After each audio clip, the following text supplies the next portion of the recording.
Alright, welcome back to Bogus Fruitmaster, Anime Review, Episode number 3. We're reviewing episodes 5 through 8 of the series. Kind of good, basically, to discuss these 4 episodes, because these feel like a complete story arc for these ones. So, because the consequence of the last episode, with the whole thing being a red dragon, basically, where Lena is, well, basically light collapsed at the end of the last episode. So Lena and, well, Aliyah basically brought forward this 4 bureaus, and because the fact that, well, Light is accused of poaching from another party, despite the fact that she agreed to leave the party, basically the sister, the one who they last saw back in the first episode, except for flashbacks, she is basically demanding that the records of this party be erased. Because she thinks like a party. And the Light comes in, basically just kind of shuts her down. It's like, okay, you can go on this particular quest, this monster quest, but you need a new sword first, which he does. Yeah. And the whole thing is, she's like, I didn't become an adventurer. And I'm like, do not keep up with current events. So, and then we had the finance person trying to find him for breaking a sword, and also with the particular mission pay. So, oh yeah, and because somehow, some way that, well, because the fact that there is connected to gets part of Black Swan, now,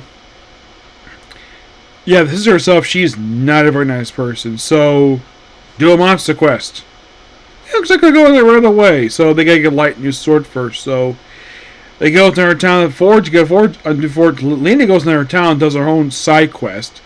So Light and Leah go to this town, but apparently no blacksmith in town won't make him a new sword, because they all took the sister's side, despite the fact that she pointed a party who causes collateral damage.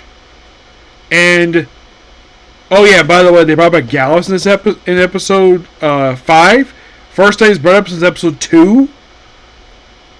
And here's my opinion about this guy.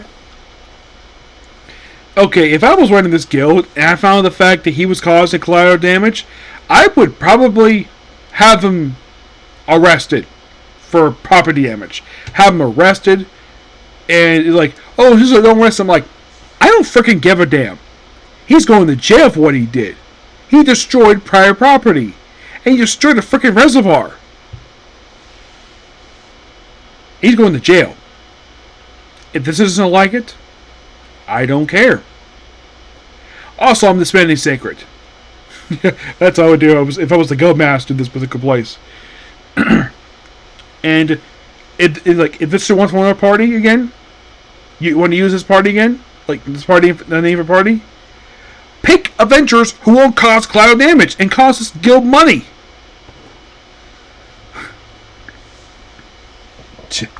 That's how I would if I was the guild master, basically, of that guild. Yeah. So, they do have one particular blacksmith who would forge him. A woman named, a blacksmith named Bosun, I think it is. So, just by sheer randomness, we see a red-haired woman who is later named Monica, where she's running through town, being chased by 3 big men. Light steps in and saves her, because he's a complete gentleman. Now you're probably thinking, does Monica fall madly in love with him? Because you know this is a very common trope. There's no mention of her having feelings for him, or basically, over the time they know each over the course of these few episodes, that I think they got close, but I don't think close to being romantic. Yes, so then they brought to her shop basically tea and pancakes. It's like, can you forge me a sword? And she's like, well, basically she does forge frying pans that make pancakes. And despite thinking, oh, this thing is on servo, so very well. Well, if you basically live in the real world like I do, like, basically those pans would sell like hotcakes, because people Some people actually do like some people do like big pancakes. Some people like basically based on the shape of the damn thing, you can just turn it into a waffle maker if you wanted to. Oh, she does feel the reason why she doesn't want to make swords, because what happened to her grandmother, who was also a blacksmith, who was actually murdered with a sword she forged. And there's also this merchant group known as the Blackbeard Merchant Group, which are basically a bunch of dick merchants. And will basically do his orders, and of course, but he's backed up in orders. Meets her father, who's actually, despite the fact he's at orders, he's actually quite nice to Light. He's not rude to him per se. Here's the thing about blacksmiths in the anime I've seen. Generally put, they're usually very nice people. And here's the reason why. Because I don't think that people who write these anime, or at least write their source material, would depict blacksmiths as being complete dicks. They're very, very passionate about their work, but they're not terrible people. But I think he's being pretty reasonable. Yeah, he was backed up in work. He probably would like to think of a sword, but he's all backed up work on these orders. Make all these weapons. But he does make more. It's like, okay, no problem. Show me the contract. Done. Okay. He wasn't being argumentative. He wasn't arguing with him per se. He just, you want more swords? Fine, I'll basically make you more swords. Or more weapons, mind you. So, then to get their attention, because apparently Light is involved, because basically he's a Fruitmaster. So, randomly they decided because they need to go after Fruitmaster because, the sister wants him for reasons. So, Zabo, that's the guy's name, he orders Monica to be kidnapped. So, Light found out about the fact she's kidnapped, so proceeds to find their hideout really easily. Proceeds to destroy their door with his broken sword that was broken back in episode 4. And proceeds to put, they summon Big Bull, you're not going to beat this thing. So he summoned Sleep Pixie, put everyone to sleep. That's what the Bull's ever seen after this. Those guys do wake up somehow. And weirdly enough, the guy who's the henchman of these goons, the chief henchman, he's randomly put into the strap thing that Monica was in.